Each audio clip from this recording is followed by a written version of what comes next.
Okay, public comment. Any public comment before we get started with the agenda? Hearing none, the minutes from our last meeting in April have previously been distributed. Are there any additions or corrections at this time? If not, is there a motion to approve? Motion. A second.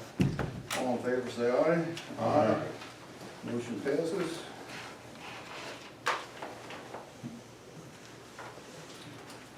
Okay. We've got the conditional use application and the land development plan for Three Dog. Good evening, Carl Greener, representing the applicant. This proposal is for a use that involves a private costume restoration facility for my client's private classic car collection. The property is zone CB. The use is sort of similar to uses that are otherwise permitted in the CB district, but we went to the zoning hearing board last year. We got relief for this particular use, as well as the right to have access off a big road rather than per Yeomanville, which is the road of lesser classification. And I'll get back to the zoning hearing board decision in a second, but this use was designed to be a low-intensity use. It is going to be private, and while the use is similar to the CB that is permitted, we also were mindful of the fact that this is largely a residential and largely a rural area, so we wanted to make sure that the design of this site reflected those characteristics. We actually, before we get much further into it, I know we did a whole presentation from the zoning hearing board, but you folks have not had benefit of seeing that. So we want to do a presentation for you in terms of have our architect explain the thoughts that went into designing this site overall, as well as designing the buildings that were on the site. We're going to ask Mark Myers who's the project architect, not related, by the way, to Ross Myers, who's my client.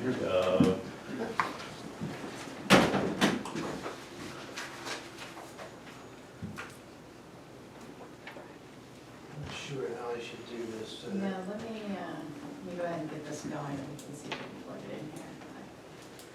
I should have warmed this up sooner. Was it? Maybe. Does it plug right into the TV? Is there a spot?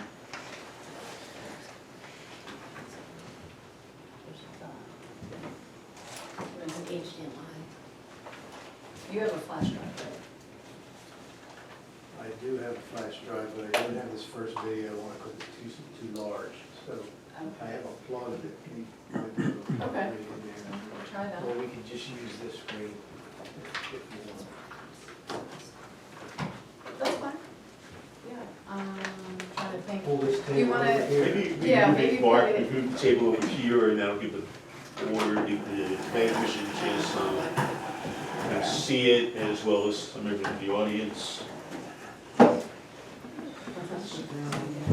For the zoning hearing meeting, we showed this little presentation for those who aren't familiar with what Three Dog Garage is. This gives you a little background of the facility and the things that they do.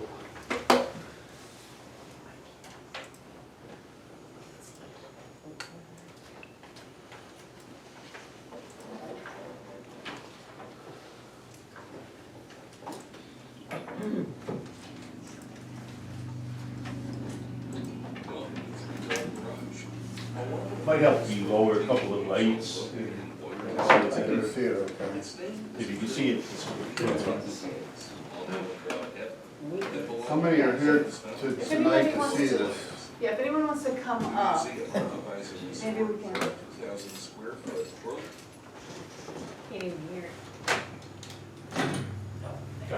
How long does it last?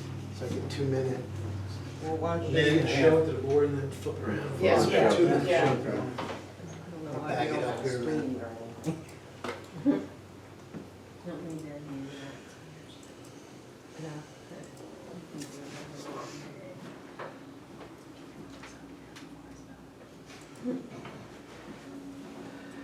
Well, the Three Dog Garage. Oh, what a Turn it up. historic vehicle. It's as high as it'll go. In Boyertown, Pennsylvania. Its name is a tribute to three happy boobies, all now in dog heaven, that belong to the museum's founders, Beth and Ross Myers. The museum occupies a restored 32,000 square foot early 20th century brick manufacturing building. One look inside will tell the visitor that Three Dog Garage is a Ford-friendly environment. As early as the 1950s, when Ross was a young boy, he watched as his father restored a 1919 Ford Model T touring car in the garage at their home. This is when Ross's love of old cars and his desire to preserve them began. There are several distinct collections or groups of cars in Three Dog Garage. One of the primary collections is historic American hot rods, mostly from the post-World War II era.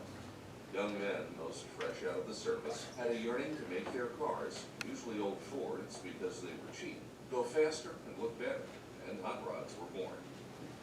The Three Dog Garage collection of these cars is acknowledged as the most comprehensive assemblage of its kind, and includes the famous 1922 Ford Cookie car from the early 60s television series 77 Sunset Strip.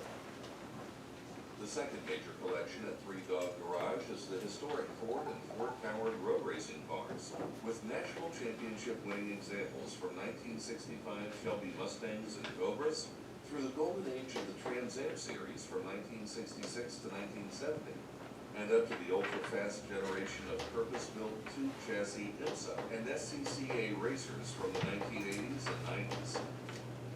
Many of these historically significant race cars were acquired by Three Dog Garage when they were just old, worn-out, hard-driven, and unceremoniously retired artifacts of days gone by. To see them displayed today, fully restored to their original race-ready condition, is a testament to Team Three Dog, an in-house group of exceptionally skilled craftspeople whose goals are historical accuracy and excellence in technical execution. Their most recently finished project is the famous one-of-one Charlie Kent 1976 Mustang Cobra II, known as the only race car to lead Ford's exit from road racing in 1970 to its re-entry in the early 80s. Other cars in the collections include racing prototypes, specials, and classics, all with significant histories, and all are examples of the dedication of its people to make Three Dog Garage the best museum of its kind anywhere.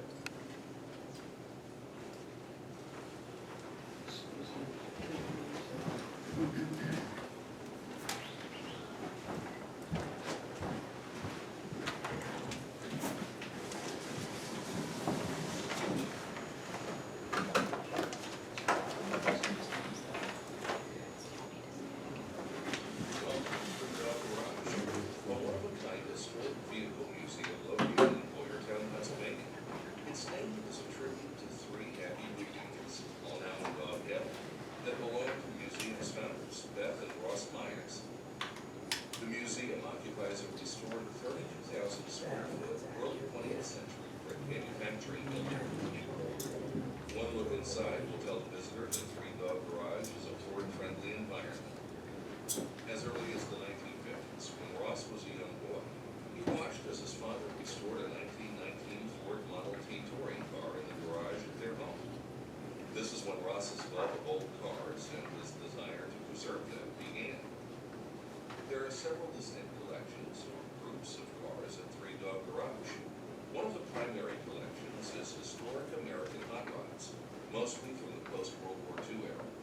Young men, most fresh out of the service, had a yearning to make their cars, usually old Fords because they were cheap, go faster and look better, and hot rods were born. The Three Dog Garage collection of these cars is acknowledged as the most comprehensive assemblage of its kind, and includes the famous 1922 Ford Cookie car from the early 60s television series 77 Sunset Strip. The second major collection at Three Dog Garage is the historic Ford and Ford-powered road racing cars, with national championship winning examples from 1965 Shelby Mustangs and Cobras through the golden age of the Trans Am series from 1966 to 1970, and up to the ultra-fast generation of purpose-built tube chassis IMSA and SCCA racers from the 1980s and 90s.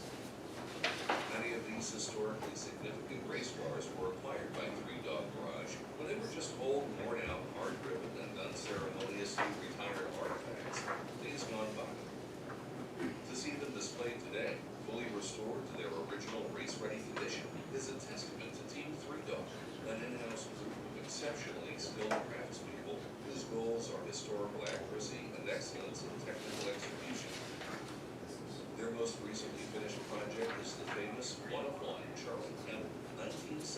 1936 Mustang Cobra II, known as the only race car to link Ford's exit from road racing in 1970 to its re-entry in the early 80s.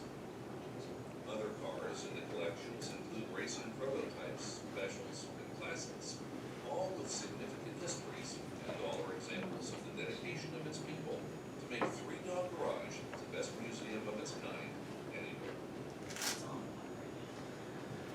So we show that video to illustrate the kind of work that Three Dog Garage does and the kind of work that Three Dog Garage wants to do in this facility if we're allowed to build it. We're not talking about a production body shop or anything like that. It's small volume, very rare, very expensive cars to be restored in this facility. So I've been really fortunate to have been asked by the applicant to design this building for him. And it's different, not only because of the kind of work they're going to do here, which I happen to enjoy myself, but the fact that he wants to do it in a different manner. You know, normally somebody would just say, let's just put up one big 40,000 square foot building and we'll do everything there, and it's a big giant box. Mr. Myers wants to do things in a little different way and break the different functions that will happen in this building up and have them in separate buildings. And he said, Mark, can we do this in a way where it has a farmstead kind of a feel, do it with barns and smaller buildings, so that's kind of what we've done.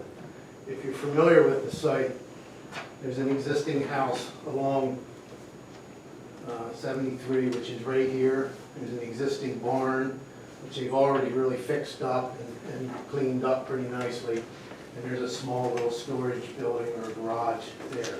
Those three structures are planned to stay. And there's an existing farm lane that comes in off of Big Road here. That will be the main entrance to this facility. We have purposely set all these buildings back off the site, off the road as far as we can, so that we can landscape the front and the sides as much as we can. And we've organized them in a way where they're grouped around a central kind of a lawn area. And as I mentioned, they're broken up into different functions. So the first building you'll see on the site, what's called the transport building. To get all these vehicles to different events and deliver them, bring them to the site. They also have a race team, so they have an 18-wheeler with a race hauler, two trailers. We want to store all that kind of thing inside, out of view. So this structure here will be where the race trailers and the transport vehicles will be stored. We've set this building back, and we've also created a courtyard wall in front with a gate. And so that the truck can come in, back up. The loading doors are pretty much hidden behind a fence, behind a wall. And that's where all the loading will occur for this facility.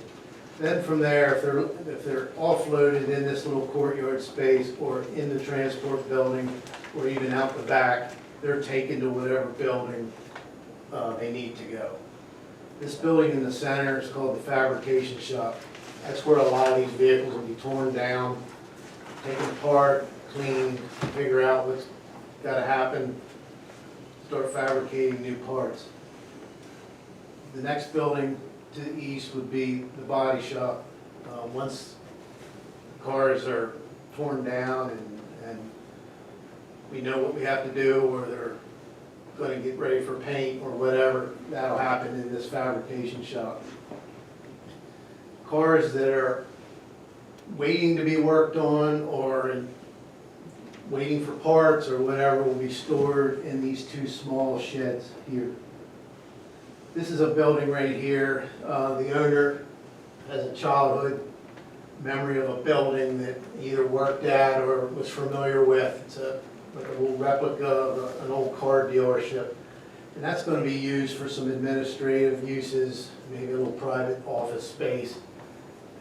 And then in the back, this L-shaped building is going to be used for storage and parts that go along with a lot of these vehicles. A lot of these race cars and a lot of these cars have significant parts that go with them. And they need to be held on to and kept on hand because they kind of go with the car. So that kind of thing will go back in this building right here. We only have 5 or 6 employees that'll be working here. It's a small team of people that do this. So they will be parking in the back, pretty much hidden from view. I didn't mention too, there's a replica gas station located right here. It's basically a replica of a 1930s Ford gas station, complete with a replica pump aisle and with the old style pumps. There will not be an operating fuel tank or anything. This is more just like an interesting thing as part of this whole collection of buildings. I have a rendering, an animation of this site now that I've kind of given you an overview of how the site's laid out. It kind of helps visualize it. You'll have to everyone stand. What's that? Precious.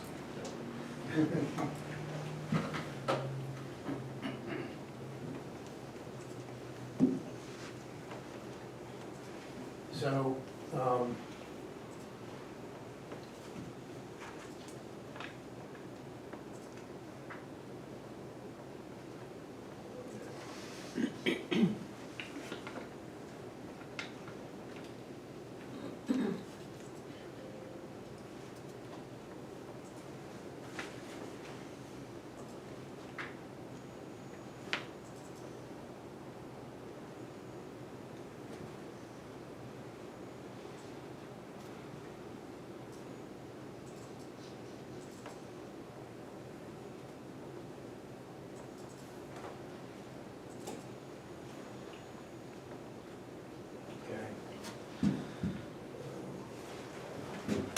let me stop this.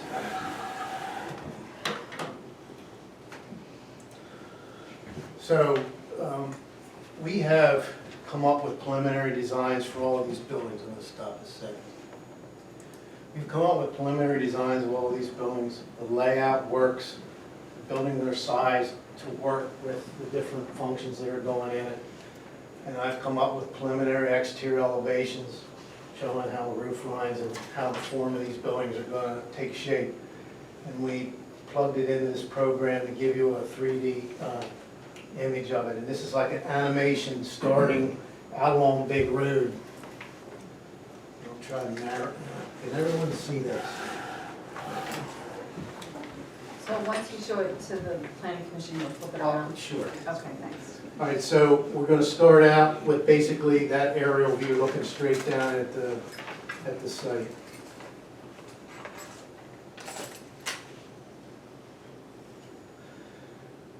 So this is kind of what it's going to look like off, looking at it from Big Road, looking in at the main entrance.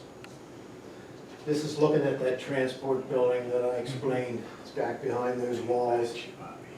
This would be the main gate that leads into the complex. It would be gated. To your right, you'll see the small storage buildings, which are basically like farm run-in sheds where you'd store equipment. Basically facing each other with a covered, enclosed courtyard in between. This is that Ritchie building, replica of an old auto showroom garage. To the right is the body shop, and then to the left is the fabrication shop. In the back, that would be that storage building, that L-shaped building. Now you're looking at the east end of the fabrication shop. Again, it's meant to look like barns. It had additions added to over the years. This is the side of the transport building. This would be looking at the replica gas station and fuel island.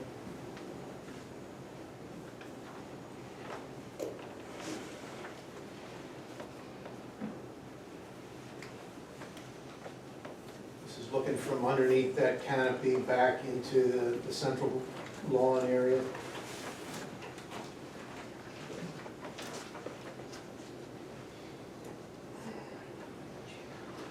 And this is the existing barn that's there, and that small garage.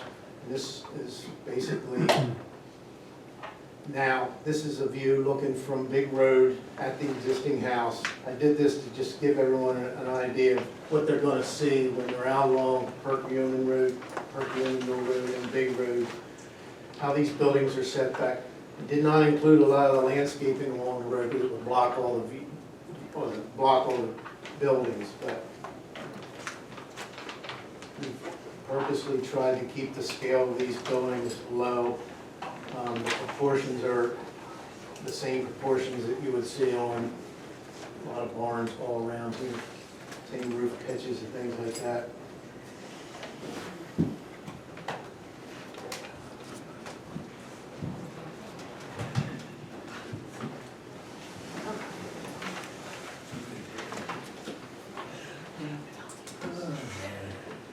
So as I previously just mentioned, this would be looking straight down. Start the video.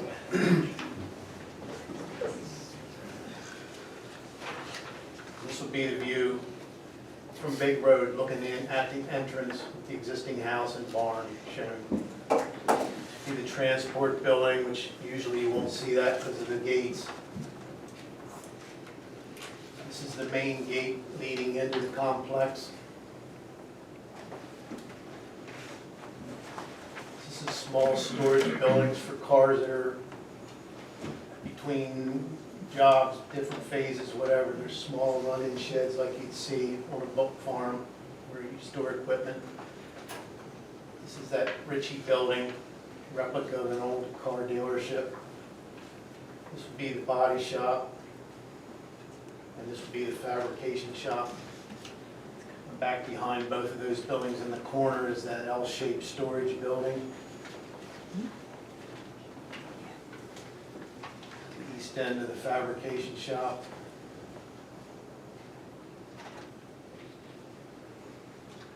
That would be the front of the fabrication shop. And then to the left of it is the transport building where the transport haulers would be kept.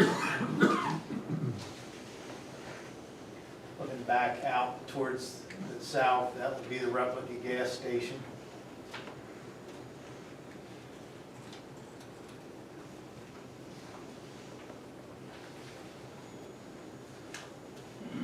Be underneath the gas station canopy, looking back in towards the lawn.